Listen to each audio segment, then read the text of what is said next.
กิจกรรมสวดมนต์ความเพียร5 3 สิงหาเพียรครั้งที่65วันที่4 กรกฎาคมพุทธศักราช2569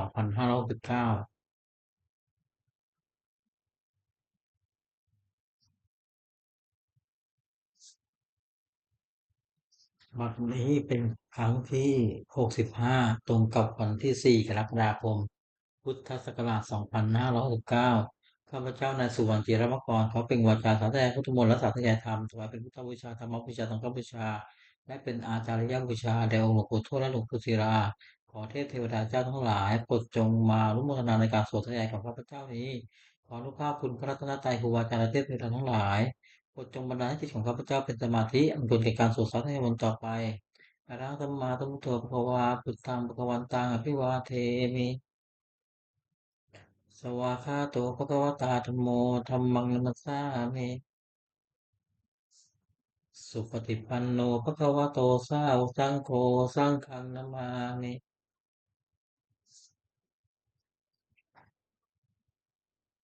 บทสวดชุมนุมเทวดาสมันตาจักกวาเลสุวัตตราคัสสันตุเทวตาตัทธัมมังมุนิราชสสะสุนันตุสาคโมกทังสักเคกาเมจรูปเปกิริสิกขารตเตจันตริเควิมาเนทีเปรตเทจักขาเมตรุวนาคาเนเขวัตตุมิเขเต ภูมิมาจยันตุเทวาชรถาวิสเมยกะพันตัพพนาคาติทันตาสันติเกยามุนิวาลวจนังสาธโวเมสุนันตุธรรมัสสวนกาโลอายัมปัทันตาธรรมัสสวนกาโลอายัมปัทันตาธรรมัสสวนกาโลอายัมปัทันตาบทสวดนมัสการสิทธิกถา นะโมตัสสะภะคะวะโตอะระหะโตสัมมาสัมพุทธัสสะนะโมตัสสะภะคะวะโตอะระหะโตสัมมาสัมพุทธัสสะนะโมตัสสะภะคะวะโตอะระหะโตสัมมาสัมพุทธัสสะบทสวดสัจจกริยคาถานาทิเมสรนังอัญญังพุทโธเมสรนังวรังเอเตนะสาจวาเชนะโสติเมหุตุสัพพทานาทิเมสรนังอัญญังธัมโมเมสรนังวรัง เอเตนะสาจวัชเชนะโสติเมหุตุสัพพทานาทิเมสรนังอัญญังสังโฆเมสรนังวรังเอเตนะสาจวัชเชนะโสติเมหุตุสัพพทา บทสวดมหาสมัยสูตรเอวัมเมสุตังเอกังสัมมยังภควาสาเกสุวิหารติกปิรวาสุสมิงมหาเนมหาตาภิกขุสังเฆนะสัตติปัญจมัตเตหิภิกขุสตเตหิสัพเพ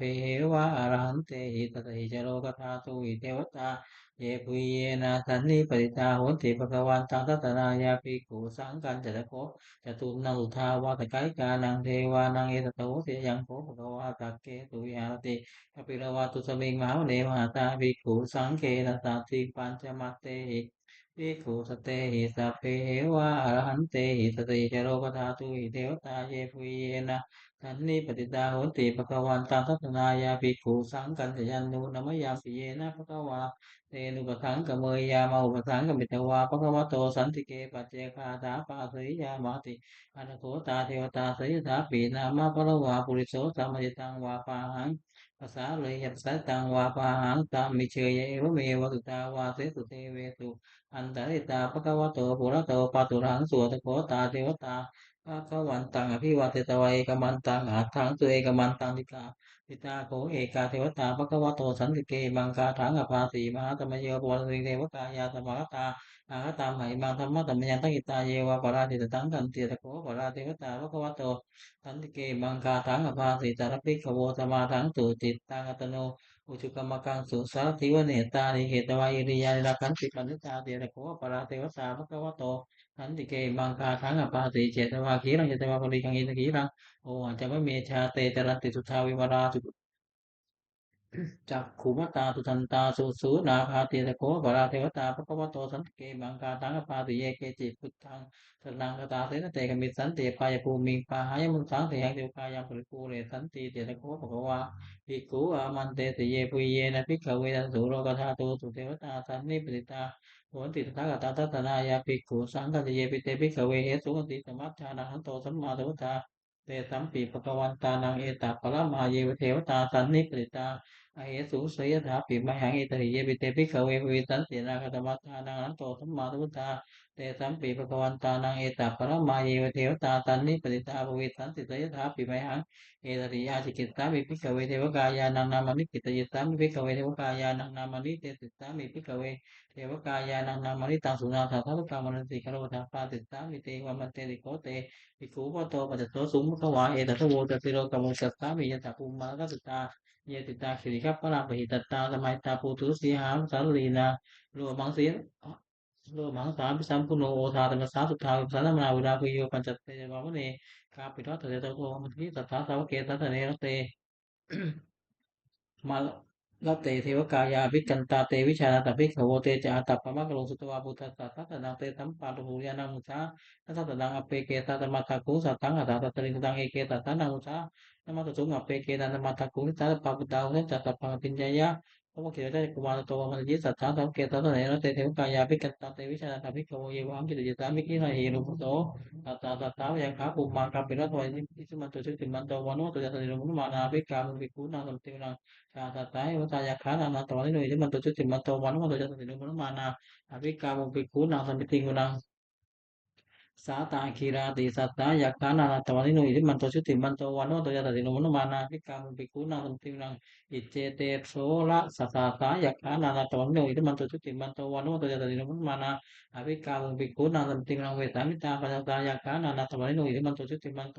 วันโนโตยะตติโนมนุมานาภิกขามุภิกขุนาสัมตินังกุมพิโรนาจกิโกเวปุสสาริเวทนาภุโยนาสาตาสัตตังยาคานามเยปาติ Kumbiro lanya ke koso paka tabiting na buliman tadi tang la chata tala ko pasa tadi kana panang adi pati wahala saja tadi do puta pita tapa wo ini nama mahapara itu mantu tu mantu mana mantu jata tadi manu mana api kamu piku nang tabiting nang kita tadi tang la chata kuno tapa tadi kumana nang adi pati wahala saja tadi do puta pita tapa wo ini nama mahapara itu mantu tu mantu wano mantu jata tadi manu mana api kamu piku nang tabiting nang pati mantu tadi tang la chata วิรูปักโขปัสสตินาคานังอธิปติมหาราชยตติโสปุตตาปิตตาภาโวอินนามามหาปราชิมันโตชุติมันโต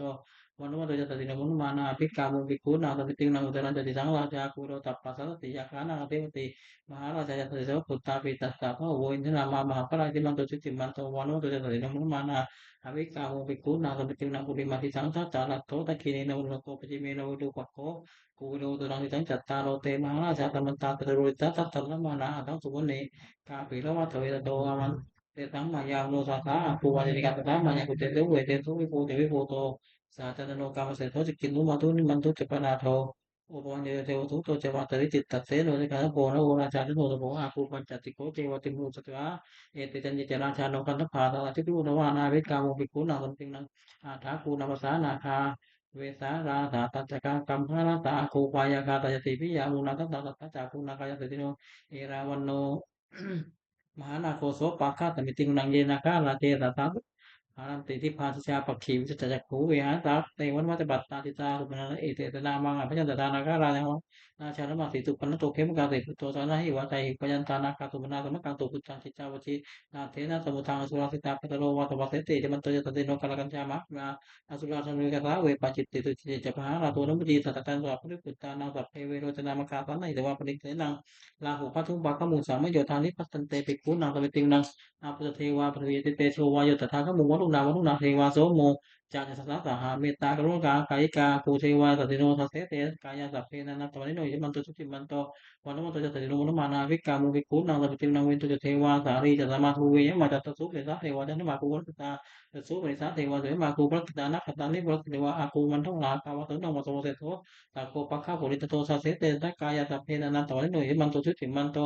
วันนู้นตัวจะสติมนุมานาวิกาบุบิกุนังสมตินังอัฏฐาภูตาภูเทวาสมัคคิสีขาหรือว่าอาลิตกาจโรชาจะอุมาปุปาริปาติโนวลุนาสาธรรมาตจุจาตเนกาสุเลยยะราคูอาคูวัตเรติโนทัสเสเตกายาสัพเพนานัตตวันโนอิทิมันตัวชุติมันตัววันนู้นตัวจะสติมนุมานาวิกาบุบิกุนังสมจริงนังสัมมานามาสัมมานามนุสามนุสุตตมากิตามตุติยาคูอาคูมโนปริกาอัฏฐาคูอริโยเทวาโยเต เยตะโลหิตวาทิโนปรคามะปรคาคูเทวาสัตติโนตัสเสเตนะกายาสัพเพนันนันตวันนิโกอิมันตุสุจิมันโตวันวัตจะสัตติโนมมานาภิกามุวิกุณังสมิติวาสุกากรุมาลุนาคูเวกันตาตหาอุทตกายะปาโมคาคูเทวาวิจักนาลตามันตาอารักชามิสกายสัตติโนฐานยังอาคาปุติโนโยติสาวิวัตติตัสเสเตนะกายาสัพเพนันนันตวันนิโนอิติมันตุสุจิมันโตวันวัตจะสัตติโนมมานาภิกามุวิกุณังสมิติวาเขมิยาวิตายามากตกายสัตติโนสัมพิตกาลามเตถาโจตินามาสภวา นิมมานะติโนอาคูทาคูปริมิตาตาเทเตกายาสัพเพนันตวันโนอิทธิมันโตชุติมันโตวันวันโตยตติโนมนุมานาอภิกามุภิกขุนังสมิติมุนังสัตเทเตลุกายาสัพเพนันตวันโนนามันวะเยนะอาคันจุยจันเยตตาโมเลตติมัคคีรังโอปตินังระวังตะเกมุขะตานังนาคังจันนังวะติตาติตังสุปมาปรมโตจักขุตาอิทิมโตสาสันนังกุวาเรตุโสจัสโสปะคะสันติงนังสารพมโลกานังมาปะมาปิติติอุปปันโนชุติมันโตวิมากายโยตัสสิโตทัสเสไตอิสราคู ปัจเจกตมติโนเตสัญจะมัจจโตอาคาริโตปริวันโตเจตเปเตจัตตเปปิกันเตสินเดเทเวสัพพมะเกมาเทนาภิกขามิปัสสะกันตาปันยังเอทักนัตถาปัตตาลาเคนะปัตมัตตุโวสมันตาปริวาเรธรรมาโวมิจุตะโกจิตังอิติตถามาเตโนกันหาเสนังอเปติปนินาตระมหาจัสสลังกันตวานาเวรวังยทัพโวสโกเมโกฐานยันโตสุวิสโกตาตาโสปริลาวัติสังอุโตยามเตตัญจตปังปิญญายะ พระองค์เห็นได้จากกุมารโตมาตุยิสัทธาสาวเกสัตเนนะเตมาเตนาภิกันตาเตวิชานาสัพพิโขโวเตจาตัปปะมะโรสุตวาวุสัตตะนังวิจารเกหิปักกามุงเนตังโลมาปิยอยู่สพเพวิจิตรังกามาพยาติตายาโยโมทันติตาภูเตหิตาวกาเตเชเนสุตาเตบทสวดบูชาหลวงปู่ทวดนะโมโพธิโตคันติมายะจิภวานะโมโพธิโตคันติมายะจิภวานะโมโพธิสตโตคันติมายะจิภวา นวโกวาทฉบับประชาชนสมเด็จพระมหาสมณเจ้ากรมพระยาวชิรยาวโรรสทำวิภาคทุกขะคือหมวดสองทำมีอุปการะมากสองอย่างหนึ่งสติความรู้ได้สองข้าพเจ้าความรู้ตัวทำเป็นโลกบาลคือความครองโลกสองอย่างหนึ่งกิเลสความละอายแก่ใจสองสุปาความเกรงกลัวทำมาทำให้งามสองอย่างหนึ่งขันติความอดทนสองรู้จักความเสงี่ยมบุคคลหันได้ยากสองอย่างหนึ่งบุพเพอุปบุพการีบุคคลผู้ทำอุปการะก่อนสองตนอยู่กตเวทีบุคคลผู้รู้อุปการะที่ท่านทำแล้วและตอบแทน ติกะคือหมวดสามรัตนะสามอย่างรู้ถึงพระธรรมหนึ่งพระสงฆ์หนึ่งท่านผู้สอนให้ประชุมชนเป็นผู้ชอบด้วยกายวาจาใจได้ตามพระธรรมวินัยที่ท่านเรียกว่าพระพุทธศาสนาชื่อพระพุทธเจ้าสองพระธรรมวินัยเป็นคำสั่งสอนของท่านชื่อพระธรรมสามหมู่ชนที่ฟังคำสั่งสอนของท่านแล้วปฏิบัติชอบตามพระธรรมวินัยที่พระสงฆ์คุณของรัตนะสามอย่างพระพุทธเจ้ารู้ดีรู้ชอบด้วยพระองค์เองก่อนแล้วสอนผู้อื่นให้รู้ตามด้วยพระธรรม ย่อมรักษาผู้ปฏิบัติไม่ให้ตกไปในชั่วพระสงฆ์ปฏิบัติชอบตามคำสอนของพระพุทธเจ้าแล้วสอนผู้อื่นให้กระทำตามด้วยอาการที่พระพุทธเจ้าทรงสั่งสอนสามอย่างหนึ่งทรงสอนเพื่อจะให้ผู้ฟังรู้ยิ่งเห็นจริงในธรรมที่คนรู้คนเห็นสองทรงสั่งสอนมีเหตุที่ผู้ฟังอาจต้องตามให้เห็นจริงได้ตามทรงสั่งสอนเป็นอัศจรรย์คือผู้ปฏิบัติตามย่อมได้ประโยชน์โดยสมควรแก่ความปฏิบัติ โอวาทของพระพุทธเจ้าสามอย่างหนึ่งเว้นจากทุจริตคือผู้ชั่วด้วยกายวาจาใจสองผู้ชอบด้วยประกอบสุจริตคือผู้ชอบด้วยกายวาจาใจสามทำใจของตนให้หมดจดจ่อเครื่องเศร้าหมองใจมีโรคโกรธหลงเป็นเรื่องเป็นต้นทุจริตสามหนึ่งผู้ชั่วด้วยกายเรียกกายทุจริตสองผู้ชั่วด้วยวาจาเรียกวจีทุจริตสามผู้ชั่วด้วยใจเรียกมโนทุจริตกายทุจริตสามอย่างหนึ่งฆ่าสัตว์หนึ่งผู้ชอบหนึ่งทุจริตในกามหนึ่งวจีทุจริตสี่อย่างผู้เท็จหนึ่งผู้ส่อเสียดหนึ่งผู้คำหยาบหนึ่งผู้เพ้อเจ้อหนึ่ง มโนทุจริตสามอย่างโลภอยากได้ของเขาหนึ่งปฏิบัติของร้ายเขาหนึ่งเห็นไม่จากของธรรมหนึ่งทุจริตสามอย่างนี้เป็นกิจไม่ควรทำควรจะละเสียสุจริตสามอย่างหนึ่งผู้ชอบด้วยกายเรียกกายสุจริตสองผู้ชอบด้วยวาจาเรียกวจีสุจริตสามผู้ชอบด้วยใจเรียกมโนสุจริตกายสุจริตสามอย่างเว้นจากฆ่าสัตว์หนึ่งเว้นจากรักชอบหนึ่งเว้นจากพูดผิดในการหนึ่งวจีสุจริตสี่อย่างเว้นจากพูดเท็จหนึ่งเว้นจากพูดส่อเสียดหนึ่งเว้นจากพูดคำหยาบหนึ่งเว้นจากพูดเพ้อเจ้อหนึ่งมโนสุจริตสามอย่างไม่โลภอยากได้ของเขาหนึ่งปฏิบัติมองร้ายเขาหนึ่งเห็นชอบตามของธรรมหนึ่ง สุจริตสามอย่างนี้เป็นกิจควรทำควรประพฤติ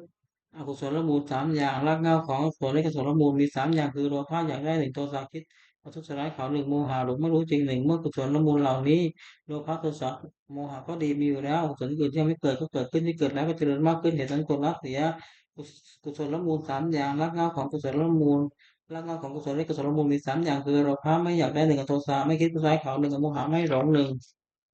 ถ้ากุศลมูลเหล่านี้อโลภะโทสะโมหะก็ดีมีอยู่แล้วกุศลอื่นที่ยังไม่เกิดก็เกิดขึ้นที่เกิดขึ้นแล้วก็เจริญมากขึ้นเหตุนั้น ควรให้เกิดมีในสันดานสัพพุริสบัญญัติคือข้อที่สัตว์บุรุษตั้งไว้สามอย่างหนึ่งทางสละสิ่งของของตนเพื่อเป็นประโยชน์แก่ผู้อื่นสองอุปชฌาย์ถือบวชเป็นอุบายเว้นจากการเบียดเบียนกันและกันสองมาตาปิตูปฐานปฏิบัติมารดาบิดาของตนให้เป็นสุขอัปปนักปฏิปทาคืออุดัดไม่ผิดสามอย่างหนึ่งอินทรีย์ของวรสมบูรณ์วิจีหกคือตาหูจมูกลิ้นกายใจไม่ให้ยินดีร้ายในเวลาเห็นรูปฟังเสียงดมกลิ่นลิ้มรสถูกต้องโพธพารู้ธรรมารมณ์ด้วยใจสองเป็นตัญญุตารู้จักประมาณในการ กินอาหารแต่พอสมควรไม่มากไม่น้อยสามจากขิยานุโยคประกอบความเพียรเพื่อจะชำระใจให้หมดจดไม่เห็นแก่นอนมากนักบุญกิริยาวัตถุสามอย่างสิ่งที่เป็นที่ตั้งแห่งการบำเพ็ญบุญเรียกบุญเกียรติวัตถุและย่อมมีสามอย่างทำไมบุญสำเร็จด้วยการบริจาคทานสองที่ทำบุญสำเร็จด้วยการรักษาศีลสามภาวนาไปบุญสำเร็จด้วยการเจริญภาวนาสามลักษณะสามอย่างลักษณะที่เสมอกันแก่สังขารทั้งปวงเรียกสามัญลักษณะไตรลักษณ์ก็เรียกแจกเป็นสามอย่างหนึ่งอนิจจตาความเป็นของไม่เที่ยงสองทุกตาความเป็นทุกข์สาม หน้าตาความเป็นของไม่ใช่ตนจตุกะคือหมวดสี่วุฒิคือธรรมเครื่องเป็นเครื่องเจริญสี่อย่างหนึ่งสัพพุริสังเสริว่าครบท่านผู้ประพฤติชอบด้วยกายวาจาใจที่เรียกว่าสัตตบุรุษสองสัตธรรมสวนาฟังธรรมก่อนฟังของท่านโดยเคารพสองสามโยนิสมนสิการตีตองให้รู้จักสิ่งดีหรือชั่วโดยวัยที่ชอบสี่ธรรมานุธรรมปฏิปติประพฤติธรรมสมควรแก่ธรรมซึ่งใต้ตองเห็นแล้ว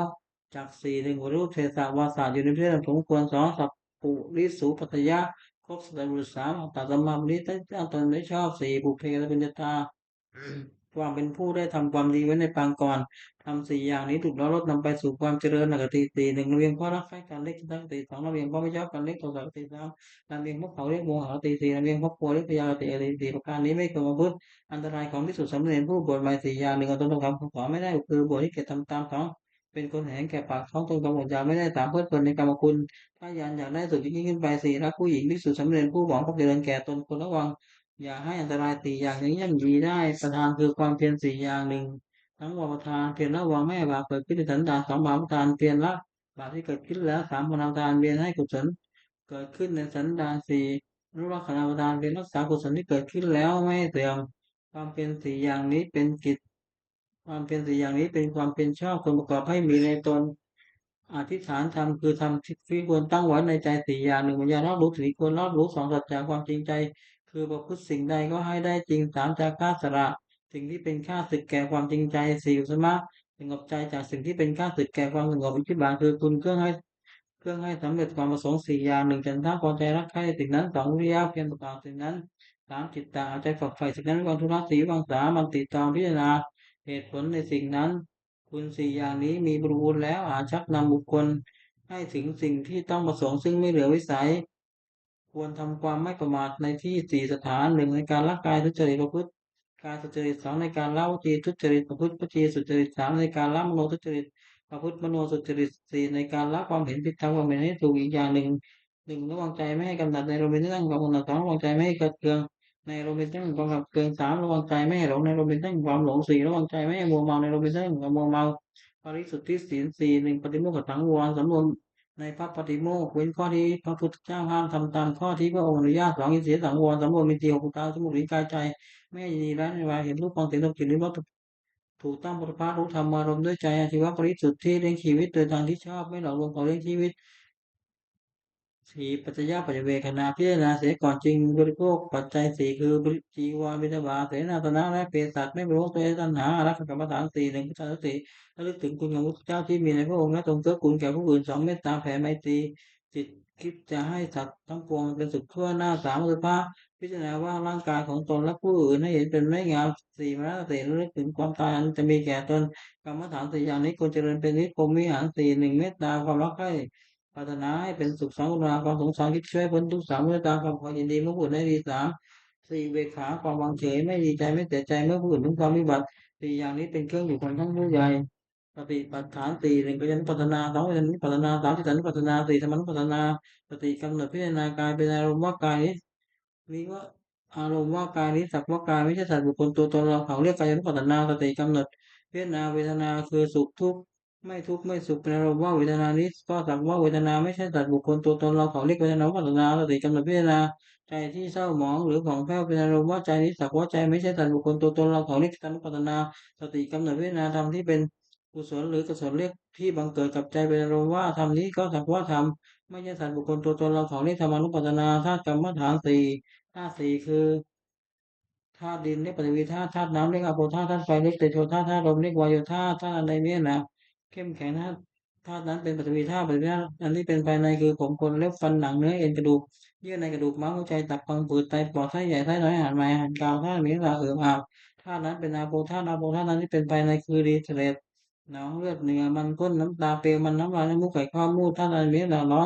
นธาตุนั้นเป็นเตโชธาตุเตโชธาตุนั้นที่เป็นภายในคือ ไฟที่ยังกายให้อบอุ่นไฟที่ยังกายให้สุดโทรมไฟที่ยังกายให้คงวาไฟที่เผาผลาญอาหารเรื่อยๆธาตุอันใดเนี่ยนะพัดไปมาธาตุนั้นเป็นวายโยธาตุวายโยธาตุนั้นที่เป็นภายในคือลมพัดขึ้นเบื้องบนลมพัดลมเบื้องต่ำลมในท้องลมในใต้ลมพัดไปตามตัวลมหายใจความกำหนดพิจารณากายนี้ให้เห็นว่าเป็นแต่เพียงธาตุสี่คือดินน้ำไฟรวมประชุมกันอยู่ไม่ใช่เราไม่ใช่ของเราเรียกว่าธาตุกรรมฐานวิทยาสัตว์สี่หนึ่งทุกข์สองสมุทัยคือเหตุให้ทุกข์เกิดสองนิโรธคือความดับทุกข์สามมรรคคือข้อปฏิบัติให้ถึงความดับทุกข์ ความไม่สบายกายไม่สบายใจได้ชื่อว่าทุกข์เพราะเป็นของทนได้ยากตัณหาคือความทะยานอยากได้ชื่อว่าสมุ ได้ชื่อว่าสมุทัยเพราะเป็นเหตุให้ทุกข์เกิดตัณหานั้นมีประเภทสามคือตัณหาความอยากในอารมณ์ที่น่ารักใคร่เรียกกันตัณหาอย่างหนึ่งตัณหาความอยากเป็นนู้นเป็นนี่เรียกเพราะว่าตัณหาอย่างหนึ่งตัณหาความอยากไม่เป็นนู้นเป็นนี่เรียกวิภาวะตัณหาอย่างหนึ่งความดับตัณหาได้สิ้นเชิงทุกข์ดับไปหมดได้ชื่อว่านิโรธเพราะเป็นความดับทุกข์ปัญญาเห็นชอบว่าสิ่งนี้ทุกสิ่งนี้เหตุให้ทุกข์เกิดสิ่งนี้ทางให้ถึงความดับทุกข์ได้ชื่อว่ามรรคเพราะเป็นข้อแก่ให้ถึงความดับทุกข์มรรคมีองค์แปดข้างคือปัญญาเห็นชอบหนึ่งมีชอบหนึ่งกัญญาชอบหนึ่งการกระทำชอบหนึ่งชีวิตชอบหนึ่งทำความเป็นชอบหนึ่งตั้งใจชอบหนึ่งตั้งใจชอบหนึ่ง ในการคือหมวดห้าพนันธุกรรมห้าหนึ่งมาตุฆาตฆ่ามันดาสองผิวฆ่าท้าหวีนะสามมาตุฆาตฆ่าพระอรหันต์สี่เลยตุบาทำร้ายพระพุทธเจ้าจนยังถึงพระโลหิตให้ย่อขึ้นไปห้าสังฆเพศอย่างสงให้แตกจากการกรรมห้าอย่างนี้เป็นบาปอันหนักสุดห้ามสวรรค์ห้ามนิพพานตั้งอยู่ในฐานประราชิกของผู้ถือพระพุทธศาสนาห้ามไม่ให้ทำเด็ดขาดอภินาปฏิเวกาห้าหนึ่ง ควรพิจารณาทุกวันว่าเรามีความแก่เป็นธรรมดาไม่ล้มพ้นความแก่ไปได้สามารถพิจารณาทุกวันว่าเรามีความเจ็บเป็นธรรมดาไม่ล้มพ้นความเจ็บไปได้สามารถพิจารณาทุกวันว่าเรามีความตายเป็นธรรมดาไม่ล้มพ้นความตายไปได้สี่ควรพิจารณาทุกวันว่าเราจะต้องพัดพรากจากของรักของชอบใจทั้งสิ้นห้าควรพิจารณาทุกวันว่าเรามีกรรมเป็นของตัวเราทำดีได้ดีจนเพื่อนได้เชื่อเวสาและจริยธรรมคือทำความกล้าหาญห้าอย่างหนึ่งศรัทธาเชื่อในสิ่งที่ควรเชื่อสองศีลสักกายวาจาที่เรียบร้อยสามเอาจากความเป็นผู้สามารถสี่วิทยาลัมพะความลดความเพียรห้าปัญญารอบรู้ถึงคนรอบรู้ องค์แห่งวิสุทธิใหม่ห้าอย่างหนึ่งสมบูรณ์ในพระปฏิโมกข์วิข้อที่พระเจ้าอ้างตามข้อที่ทรงอนุญาตสองสมบูรณ์สี่หกจิตตาวิจบุตรลิ้นกายใจไม่ให้ยินดีร้ายในเวลาให้ยินร้ายครอบงำได้ในเวลาเห็นรูปด้วยตาเป็นต้น สามความเป็นคนไม่เลิกเลยเฮฮาสี่ผู้อยู่ในเสนาสนะอันตรงานห้ามีความเห็นชอบภิกษุหมายคนตั้งอยู่ในธรรมห้าอย่างนี้องค์ธรรมตึกคือนักเทศห้าอย่างหนึ่งแสดงธรรมไปโดยลำดับไม่ตัดลับที่กับความสองอ้างเหตุผลและนำให้ผู้ฟังเข้าใจสามตั้งจิตเมตตาปรารถนาให้เป็นประโยชน์แก่ผู้ฟังสีไม่แสดงธรรมเพราะเห็นแก่ลาภห้าไม่แสดงธรรมกระทบตนและผู้อื่นคือว่าไม่ยกตนเสียดสีผู้อื่นภิกษุผู้ใดและธรรมตึกพึงตั้งองค์ห้าอย่างนี้ไว้ในตน ธรรมสวนานิสงส์คืออนิสงส์แห่งการฟังธรรมห้าอย่างหนึ่งผู้ฟังธรรมย่อมได้ฟังสิ่งที่ยังไม่เคยฟังสองสิ่งที่ได้เคยฟังแล้วแต่ไม่เข้าใจชัดจงไปสิ่งนั้นชัดสามบรรเทาความสงสัยเสียได้สี่ทำความเห็นให้ถูกต้องได้ห้าจิตของผู้ฟังย่อมผ่องใสพระรักคือธรรมเป็นกำลังห้าอย่างหนึ่งศรัทธาความเชื่อสองคือเรียกความเพียรสามสติความรู้ได้สี่สมาธิความตั้งใจมั่นห้าปัญญารอบรู้อินทรีย์ห้าก็เรียกเพราะเป็นใหญ่ในจิตของตน นิวรณ์ห้าทำมันเป็นการจุดใจไม่ให้รู้ความดีเป็นเรียกว่านิวรณ์มีห้าอย่างหนึ่งพอใจรักใคร่ในอารมณ์ที่ชอบใจมีรูปเป็นต้นเรียกกรรมฉันสองพอใจสองปองร้ายผู้อื่นเรียกพยาบาทสามความที่จิตหดหู่เพิ่มเติมเรียกสีวิทะสี่ฟุ้งซ่านรำคาญเรียกอุทัศจากขุกิจจาห้าลังเล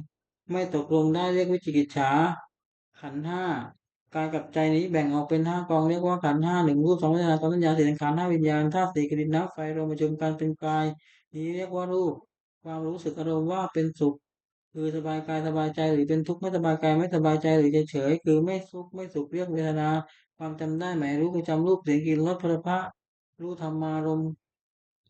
ที่เกิดกับใจได้เรียกว่าสัญญาสัญเจสิกธรรมคืออารมณ์ที่เกิดกับใจในเป็นส่วนดีเรียกกุศลเป็นส่วนชั่วเรียกกุศลเป็นส่วนกลางไม่ดีไม่ชั่วเรียกอภิชากิตตาเรียกว่าสังขารความรู้อารมณ์ในเวลาเมื่อรูปมากระทบตาเป็นต้นเรียกว่าวิญญาณขันธ์ห้า นิยมเรียกว่านามรูปเป็นนามและสังขารวิญญาณรวมเข้าเป็นนามรูปคงเป็นรูปชักกะคือหมวดหกคารวะหกอย่างความมั่วคัวในพระเจ้าหนึ่งในพระธรรมหนึ่งในพระสงฆ์หนึ่งในความศึกษาหนึ่งในความไม่ประมาทหนึ่งในปฏิสันฐานคือต้อนรับปราศัยหนึ่งภิกษุควรทำคารวะหกประการนี้